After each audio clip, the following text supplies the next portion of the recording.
안녕하십니까. 에스라의 나무강단 성경의 어휘 연구 오늘 또 계속합니다.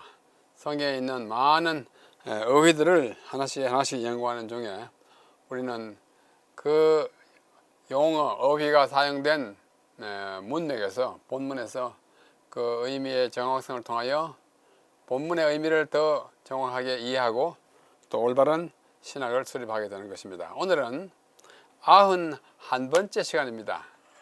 91번째 시간에 오늘 공부하려고 하는 것은 히브리 문학, 우리 특별히 구체적으로 성경, 이것이 하나님의 말씀 성경이지만은 히브리 언어로 히브리어의 문학적 형식을 입고 나왔기 때문에 어떤 의미의 히브리 문학이라 이렇게 표현할 수 있습니다. 그 히브리 문학으로서의 성경이 갖고 있는 문학적 특징들이 있어요. 특징이 굉장히 많습니다. 한국 문학은 한국 문학의 특징이 있고, 영어로 된 영미 문학은 그 특징이 있고, 독일 문학은 프랑스 문학, 또 고대 그리스 문학도 다 특징이 있어요. 그래서 성경을 우리가 이해하는 가운데 히브리 문학이 갖고 있는 특징들을 알면은 매우 유익한 것이 많습니다. 그래서 오늘은 그 히브리 문학 성경의 특징들 1번 공부하고 그 다음에 이어서 다음에 2번 한 번 더 공부하겠습니다. 오늘 91번째하고 다음에 92번째인데요. 히브리 문학의 특징들을 이해하지 못하면 성경을 올바로 또는 충분히 해석할 수 없다고 생각합니다. 학자들도 그렇게 생각하고 우리도 배워보면 그렇습니다. 그래서 여러 특징이 많습니다만은 오늘과 다음 시간에 다루고자 하는 히브리 문학의 특징은 6가지입니다. A, B, C, D, E, F. 이 밖에도 많이 있지만 오늘은 그 중에 대구법이라고 하는 문학 특징을 공부하고 그 다음에 두 번째는 2-5-1상, 그 다음에 교차 구조예요.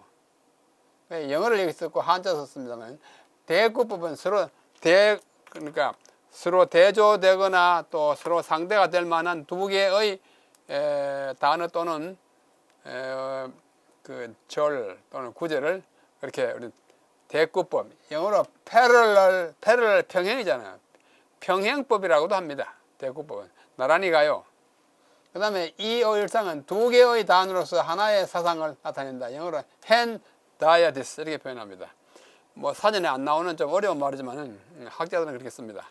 그 다음에 교차 구조라는 것이 있어요. 그것을 카이에즘이라고 합니다. 교차에서 서로 이렇게 교차해서 구조를 이루고 있어요. 이렇게 교차 네 그리에서 이렇게 교차하듯이 보면 알겠습니다. 그 다음에 이합체, 과장법, 선인동형, 동형설은 92번에서 다음에 공부하겠습니다. 오늘 첫 번째 특징으로 대구법, 2-5-1상 교차구조를 공부하겠는데 대구법에는 여러 종류가 있습니다.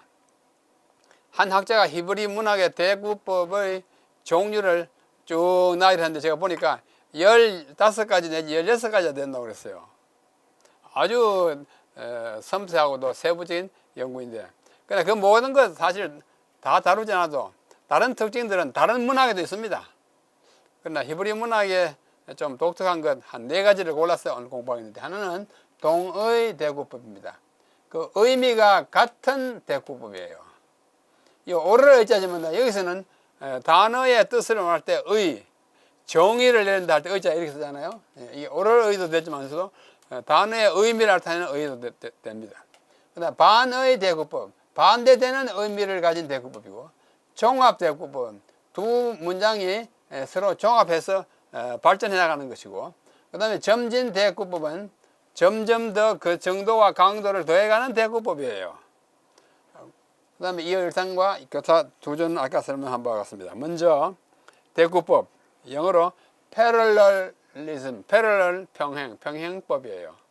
두 개 또는 그 이상의 구절이 평행을 이루면서 운율과 의미의 연결을 도모하는 문학 형식으로 때로는 동의 같은 의미를, 때로는 반의 서로 반대되는 의미, 또 때로는 종합하기도 하고 점진하는 법이 있습니다.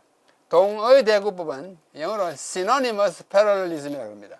같거나 비슷한 뜻의 구절들이 나란히 나타나는 경우이고 반의 대구법, 반대되는 의미예요. 반대이거나 대조되는 뜻의 구절들이 이루어지는 겁니다. 영어로 antithetic parallelism. 그 다음에 종합 대구법은 서로 보충하거나 총합하는 구절들이 나란히 나타나는 거예요. 영어로 synthetic parallelism. 점진되고 점점 나가죠. 의미 또는 내용이 점점 강화되거나 상승하는 경우입니다. progressive parallelism 이렇게 표현합니다. 자, 그 대구법의 예를 여기서 보겠습니다. 창세기 4장에 보면은 라멕이라고 하는 사람이 시를 썼습니다. 성경에 라멕이 이 라멕 말고 또 노아의 아버지 라멕도 있습니다만 그 라멕이 아니고 다른 라멕이에요. 4장 23절 24절에 보면 아다와 실라는 이 라멕의 두 부인입니다. 이 두 부인이 여기서 있었는데 그 부인을 향하여 말하는 라멕의 이야기예요. 아다와 실라여 내 목소리를 들으라. 라멕의 아내들이여 내 말을 들으라. 자, 얼른 들어봐도 어떻습니까? 이 위에 문장과 아래 문장이 어때요? 똑같죠? 아다나 실라는 라멕의 아내들이고 내 목소리를 들으라는 내 말을 들으라. 똑같은 말이에요. 그래서 동의 대구법이라 이렇게 표현합니다. 히브리 문학에 아주 특징적으로 많이 나타납니다. 성경에. 그 다음에 나의 상처로 말미암아 내가 사람을 죽였고 나의 상함으로 말미암아 소년을 죽였다. 상처나 상함이나 사람이나 소년이나 똑같아요. 달리게 표현해서 따릅니다. 이런 것을 동의 대구법이라 이렇게 표현합니다. 그 다음에 가인을 위하여서는 벌이 7배일진데 라멕을 위하여는 벌이 77배 이리로다. 앞에 가인이 이제 동생을 죽이고 멀리 이제 유리하지 않습니까? 그래 하도 두려워하니까 하나님이 가인을 사람들이 죽이지 않을 거라고 위로하면서 보냅니다. 너를 죽이면 7배나 갚음 받으리라. 그걸 인용하면서 라멕을 말하기를 가인을 위해서는 벌이 7배라면 라멕을 위해서는 벌이 77배로다. 내용은 벌이 있다는 것에 같지만 이 벌이 어때요? 7배에서 77배로 불어납니다. 뭐 점진 대구법이라고도 할 수 있습니다. 하여튼 대구법이에요. 이 라멕은 성경에 기록된 아주 첫 번째 시인데 시가 다분히 히브리 문학적으로 대구법을 이루고 있습니다. 자, 좀 더 구체적으로 동의 대구법의 실제를 다른 데서 살펴보겠습니다. 시노님, 동의어죠. 시노니머스 패럴리즘, 동의 대구법이에요. 잠언에 보면 24장 17절에 이렇게 말합니다. 네 원수가 넘어질 때에 즐거워하지 말며. 우리가 흔히 내가 미워하는 사람, 나를 미워하는 사람이 나쁘게 되면 잘됐다 기뻐한 그런 인간의 속성을 염두에 두고 하는 말이죠. 내 원수가 넘어질 때에 즐거워하지 말며 그가 엎드러질 때에 마음에 기뻐하지 말라. 어때요? 원수가 넘어질 때, 엎드러질 때 즐거워하다, 기뻐하다 같잖아요. 동의 대구법이라고 합니다. 이렇게 참 많아요. 그 다음에 여기 이사야 1장 18절 너무나 잘합니다. 너희 죄가 좋은 같을지라도 눈과 같이 희어질 것이요 진홍같이 붉을지라도 양털같이 희어들이라. 너희 죄가요 주홍이나 진홍이나 그렇죠? 눈이나 양이나 희게진 같은 거예요. 눈과 같이 희어지나 양털같이 희어지나 똑같은 거예요. 두 번 같은 내용의 말을 두 번 반복함으로써 그 뜻을 강화하는 이런 동의 대구법입니다. 그렇죠? 아주 분명합니다. 그 다음에 그 반의 대구법이에요. antithetic parallelism이에요. 사사기 5장 31절에 여호와여 주의 원수들은 다 이와 같이 망하게 하시고 원수들은 주를 사랑하는 자들은 해가 힘있게 도dom같게 하옵소서. 반대잖아요. 하나는 원수들, 하나는 사랑하는 주를 사랑하는 사람들 망하게 하시고 힘있게 돋아나고. 반의 대구법입니다. 전도서 9장 5절 잘 아는 구절이죠. 사한 자들은 죽을 줄을 알되 죽은 자들은 아무것도 모르며. 사한 자와 죽은 자가 반대적으로 알다와 모르는 반대되는 것입니다. 이런 것들을 반의 대구법인데 다른 문화에도 있습니다만 성경에 아주 빈번히 나타나는 형식입니다. 자, 세 번째 종합 대구법이에요. 이게 좀 더 종합해가지고 뜻을 더 뭐랄까요? 강화시키는 것이죠. 여호와께서 하늘에서 인생을 굽어 살피니 살펴봅니다. 그 다음에 어떻게 해요? 지각이 있어 하나님을 찾는 자가 있는가 보려 하신 즉. 그거 보는 건 왜 보느냐? 지각이 있어가지고 하나님 찾는 자가 있는지 보는 것이에요. 내용이 뭐랄까요? 좀 더 보충됐죠? 똑같지 않지만 보충됐어요. 그래서 이걸 가지고 종합대꾸법이라 이렇게 표현합니다. 그 다음에 잠언 28장 22절. 이거는 시편 14편 2절이고요. 잠언 28장. 악한 눈이 있는 자는 재물을 얻기에만 급하고 빈궁이 자기에게로 임할 줄은 알지 못하느니라. 악한 눈은 뭐요? 어딨나? 내가 어디 뭐 재물을 얻을 거 어딨냐 하는데 사실은 뭐요? 빈궁이 임할 걸 자기 모르고 있다고요. 그러니까 앞과 뒤가 서로 보충해가지고 온전한 의미를 낳는 이러한 대구법을 종합대구법이라. 종합해봐야 그 뜻을 완전히 알 수 있는 것입니다. 그 다음에 점진대구법. 점점 강화되거나 올라가요. 나아가요. 우리가 잘 아는 시편 1편 1절 2절에 뭐야? 복 있는 사람은 어떤 사람이냐? 악인의 꾀를 좇지 아니하며 죄인의 길에 서지 아니하며 오만한 자의 자리에 앉지 아니하고. 점점 더 나아갑니다. 악인의 꾀를 막 악인의 꾀를 따라 쫓아가요. 가가지고 죄인의 길에 딱 서요. 그 다음에 오만한 자의 자리에 주저물 앉아요. 가다가 서서 앉아요. 내용이 어떻습니까? 점진되는, 아니 완전히 악에 물들어버리는 그런 사람은 복 있는 사람이 아니에요. 그래서 쫓지 아니하고 서지 아니하고 앉지 않은 사람이 복이 있다 그거예요. 의미가 점점 나아갑니다. 프로그레스합니다. 오직 여호와의 율법을 즐거워하고 그 율법을 주야로 묵상하는 자들. 그냥 즐거워할 좋다 할 뿐이야. 그걸 나아가는 거예요. 시편 1편은 점진대구법의 아주 모범적인 한 예라 할 수 있습니다. 자, 두 번째 이어일상. 일단 대구법은 16개 있다는 사람이 있어요. 그러나 우리가 4개만 살펴봤습니다. 뭐야? 동의대구법, 반의대구법, 종합대구법, 점진대구법. 이제 이어일상은 하나의 사상을 나타내기 위하여 같거나 비슷한 뜻을 가진 단어 또는 구절 2개를 연거푸 사용하는 문학적 표현법입니다.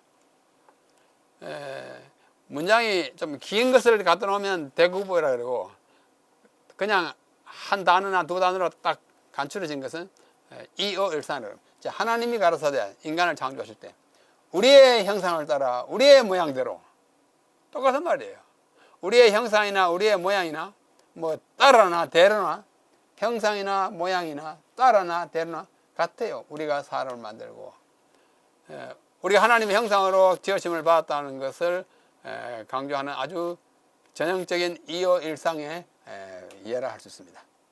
그 다음에 우리가 흔히 말할 때 우리 기도할 때 자비롭고 은혜롭고 뭐 노하기를 느리하고 하잖아요. 자비롭고 은혜롭고 사실 똑같은 내용이에요.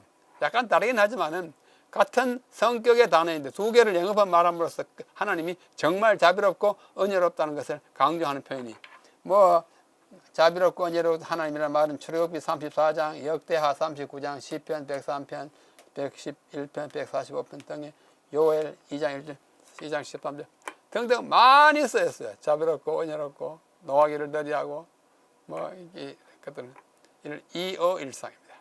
2개의 단어로서 하나의 사상을 나타내는 것입니다. 때로는 2개뿐 아니라 3개 또는 4개의 단어나 구절을 사용하여 하나의 사상을 강조합니다. 뭐 2어일상이나 3어일상, 4어일상이라고 할 수 있겠죠. 그러나 그는 이제 번거로운 용어는 쓰지 않고 하여튼 2어일상의 좀 확대된 표현이에요. 이사야 1장 4절. 슬프다 범죄한 나라요 허물진 백성이요. 범죄한 나라나 허물진 백성이나 똑같은 백성이에요. 이어일상이에요. 행악의 종자요 행위가 부패한 자식이로다. 행악의 종자나 부패한 행위의 자식이나 종자나 자식이나 행위가 부패하거나 악한 거나 똑같은 거예요. 이어일상이에요. 그들이 여호와를 버리며 이스라엘의 거룩한 자를 만으로 여기며 여호와나 이스라엘의 거룩한 자나 버리는 거나 만으로 여기는 거나 똑같은 거예요. 그렇죠? 그 다음에 멀리하고 물러갔도다. 멀리가나 물러가는 똑같잖아요. 멀리가는 물러가는 거죠.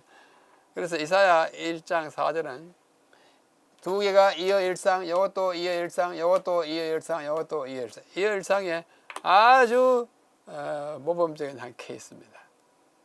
한번 읽어보십시오. 다시 한번 읽어보세요. 시작. 슬프다 범죄한 나라요 허물진 백성이요 행악의 종자요 행위가 부패한 자식이로다. 그들이 여호와를 버리며 이스라엘의 거룩한 자를 만으로 여겨 멀리하고 물러갔도다. 그렇죠?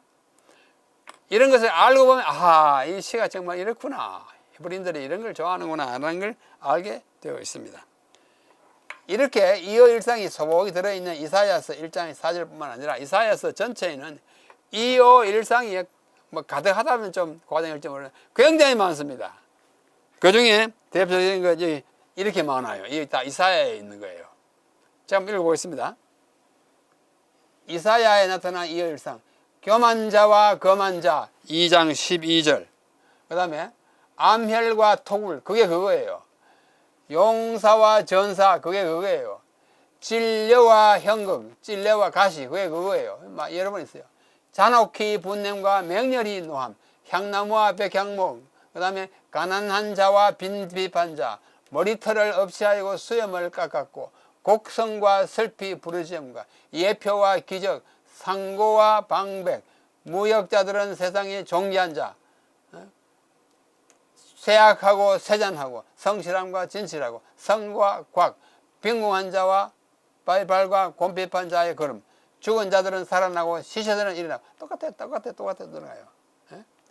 보십시오. 이전 것은 기억되거나 마음에 생각나지 않는다. 기억되는 거나 마음에 생각나는 거 똑같은 거잖아요. 그렇죠? 똑같은 거예요. 해함도 없고 상함도 없으리라. 똑같은 거예요. 이사야서에는 이와 같이 이어일상이 가득 찹니다. 헨다이아디스. 이게 이사야의 개인적 문체이기도 하니와 히브리인 전반적인 표현법이에요. 우리도 그렇게 합니다만 우리보다 훨씬 더 빈도가 높게 성경에 그와 같은 것들이 많이 있어서 히브리 문학, 곧 성경의 특징이라고 볼 수 있습니다. 자, 오늘 세 번째 마지막이요. 교차 구조예요. 교차 이렇게 교차하는 거죠. 이것처럼. 교차 구조란 나열되는 구절 또는 사상의 뒷부분이 앞부분의 역순, 거꾸로 된 순서로 전개되는 문학 형식을 말합니다. 즉 A, B로 갔다 그 다음에는 B, A로 나와요. 또는 A, B, C로 갔다가 그 다음에는 C, B, A로 나타나는 형식입니다. 비관한 예를 들면 믿음은 들음에서 나고 들어야 믿음이 생긴다. 그런 말 하죠? 믿음은 들음에서 나고 A, B고 그 다음에 들음이 여기 나와요. B가 믿음이 생긴다. A, B, B, A. 요 A 더하기 B는 그 다음에는 B 더하기 A로 이렇게 교차되는 이러한 형식을 교차 구조. 영어로 카이에즘입니다. 카이에즘이라는 말은 헬라어 철자 키 있어요. X처럼 생겨. 이렇게 생겨. 예, 그리스도 할 때 크리스토스가 그리스토스의 첫 글자가 X예요. X처럼 생겼는데 발음이 히예요. 그 히처럼 생겼다 가지고 키에즘, 카이에즘 그렇게 표현합니다. 교차 구조라 말합니다. 자, 이거 한번 보십시다. 이사야 51장 5절로 8절에는 아주 재미있는 카이에즘이 있어요. 나의 의라는 A 개념과 나의 구원이라는 B 개념이 다음과 같이 A, B, 그 다음에 B, A, 그 다음에 다시 A, B, A, B, A, 또 A, B의 순서로 나타나요. A, B, B, A, A, B. 무슨 뜻인지 알겠죠? 네, 그렇게 거꾸로 자꾸 돼 나가요. 자, 51장 5절. 나의 의가 가깝고 나의 구원이 나갔은즉. 6절에 가면 나의 구원은 영원히 있겠고 나의 의는 폐하여지지 아니하리라. 8절에 가면 나의 의는 영원히 있겠고 나의 구원은 세세에 미치리로다. 이 이사야 51장 5절로 8절에 보면 나의 의가 가깝고 나의 구원이 A, B인데 6절에 가면 거꾸로 나와요. 나의 구원이 먼저 나오고 나의 의가 그 다음에 나와요. 8절에 가면 또 나의 의가 바다까지 나오고 나의 구원은 그 다음에 나옵니다. A, B, B, A, A, B. A, B, B, A, A, B. 이게 우연히 된 게 아니라 그들로서는 아주 자연스럽게 나오는 형식입니다. 이래가지고 교차 구조라고 합니다. 아주 재밌는 교차 구조예요. 자, 예수님이 말씀하신 산상설교 가운데 마태복음 7장 6절을 보면 거룩한 것을 개에게 주지 말며 너희 진주를 돼지 앞에 던지지 마라. 저희가 그것을 발로 밟고 돌이켜 너희를 찢어 상할까 하노라. 우리식으로 하면 우리 한국 사람의 정서로는 거룩한 것을 개에게 주지 말고 너희 진주를 돼지 앞에 주지 마라. 그 다음에 개에 대한 이야기가 먼저 나와가지고 돌이켜 너희를 찢을까 하고 또 그 다음에 돼지가 나와가지고 너희가 그걸 밟아 없앨 것이라. 이렇게 해야 되는데 반대로 나와요. 개, 돼지, 그 다음에 돼지가 하는 일을 먼저 하고 개가 나오는 거 그 다음에 해요. 예수님도 불가불 뭐예요? 히브리인이에요. 이렇게 하는 것이 그에게 자연스럽게 나오는 거예요. 히브리이기 때문에 그렇습니다. 그렇죠? 개, 돼지, 돼지가 하는 일, 개가 하는 일, 이렇게 A, B, B, A로 이렇게 나가는 것입니다. 재밌는 현상입니다. 그 다음에 창세기에 가보면 창세기 10장입니다. 10장에 가보면 족보가 나옵니다. 아주 재밌는 족보가 나와요. 무슨 족보냐 하면 노아의 아들과 그 자손들의 족보예요. 그 족보에 맨 처음 10장 1절에 가보면 노아의 세 아들의 이름이 나옵니다. 그 아들 이름을 제가 읽어보겠습니다. 성경을 직접 펴서요. 노아의 아들 셈과 함과 야벳의 후에는 이러하니라. 셈과 함과 야벳의 후에는 이게 다 1절 나와요. 이러하니라. 홍수 후에 그들이 아들들을 낳았으니 2절 야벳의 아들은 고멜과 마곡과 마대와 야완과 두발과 메섹과 쪼네. 셈과 함과 야벳이고 그 다음에 우리식으로 하면은 마다 처음 먼저 나오는 셈의 아들 나와야 되는데 여기는 반대로 야벳의 아들이 먼저 나와요. 2절로 5절에. 그 다음에 함의 아들은 6절로 20절에 쭉 나오다가 셈의 아들은 21절에 가서 요 다음 절 21절로 30절 나옵니다. 그렇게 돼 있어요. 자, 함의 아들은 6절에 함의 아들은 6절이죠. 야벳의 아들은 1절에 바로 다음 말씀 2절에 나와요. 야벳 여기 2절부터 5절까지 야벳이. 함의 아들은 6절, 셈의 아들은 이렇게 21절에 쭉 내려가다가 셈은 에벨 온 자손의 조상과 뭐 이렇게 나옵니다. 좀 이상하지 않습니까? 가령 저에게 이제 아들이 셋이 있다. 삼형제가 있다. 제가 뭐 사실 삼형제가 있습니다. 제 아들이 뭐 이름이 주혁이고 주련이고 주철인데 뭐 제 아들 얘기해서 죄송합니다만 남대극의 아들은 주혁이와 주련이와 주철이다. 그 다음에 제 손자녀들을 말하면 주혁이의 자녀들은 이렇게 나와야 돼요. 그래야 우리식입니다. 그러나 그 다음에 둘째 아들 셋째 아들 나오면 돼요. 이게 거꾸로 셈, 함, 야벳 하는 거. 그 다음에 야벳, 셈, 함, 셈으로 거꾸로 나옵니다. A, B, C, 그 다음에 C, B, A로 나와요. 이것을 뭐라고 하냐면 교차 구조를 해요. 왜 이렇게 하느냐? 그들이 이것이 자연스럽기 때문에 그렇게 하는 거예요. 다른 이유가 없어요. 그들이 그렇게 하는 게 자연스럽습니다. 이상과 같이 오늘 세 가지 문학적 특징을 공부했습니다. 대구법, 동의, 반의, 종합, 성리. 이어 일상 여러 가지 봤고요. 교차 구조 함께 보았습니다. 우리 이것에 이어서 다음 시간에는 92분으로 이합체와 과장법과 신인 동형 등수를 공부하겠습니다. 이렇게 함으로써 우리가 히브리 문학으로서의 성경이 가지고 있는 문학적 특징을 잘 이해하고 또 따라서 그것으로 말미암아 우리는 성경을 더 이것이 왜 이렇게 됐구나 하는 것을 이해할 수 있게 될 것입니다. 이상으로서 오늘 히브리 문학의 성경의 특징 1번을 마치겠습니다. 다음 2번에서 다시 뵙겠습니다. 안녕히 계십시오.